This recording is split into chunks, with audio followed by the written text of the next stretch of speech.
One day, Edward was in the shed where he lived with the other engines. They were all bigger than him, except for Thomas, who was obviously smaller, and James, who was about his size. Anyway, the actual big engines enjoyed teasing Edward. "The driver won't choose you today," said Gordon. "He wants strong engines like us." "Hello, Edward," said the driver. "I'm choosing you today." Edward was very pleased, while Gordon was very ticked off. "I'm very ticked off," he exclaimed. "Why on earth would the driver pick you and not me?" "Perhaps because you killed several passengers recently," Edward retorted. "Oh, right. Wait, did you actually forget you did that?" "Come along, Edward," said the driver. "We have work to do." So Edward puffed off to the station, deeply concerned by his colleague's poor memory.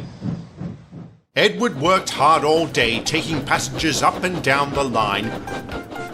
They complimented him for a splendid job and were very grateful he didn't kill them. The driver was impressed by his performance and promised to take him out again tomorrow.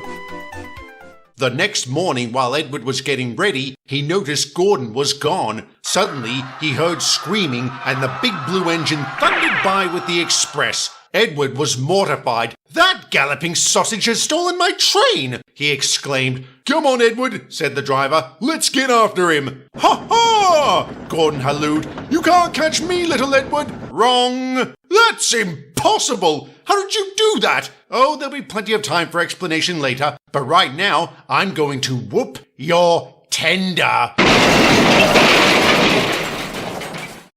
"Well done, Edward," said the driver. "When we get home, I'm going to give you a new coat of paint. Would you like that?" "Oh, yes, please." With that, Edward puffed happily back to the shed, leaving behind a very battered and bruised Gordon. So remember, boys and girls, violence solves everything.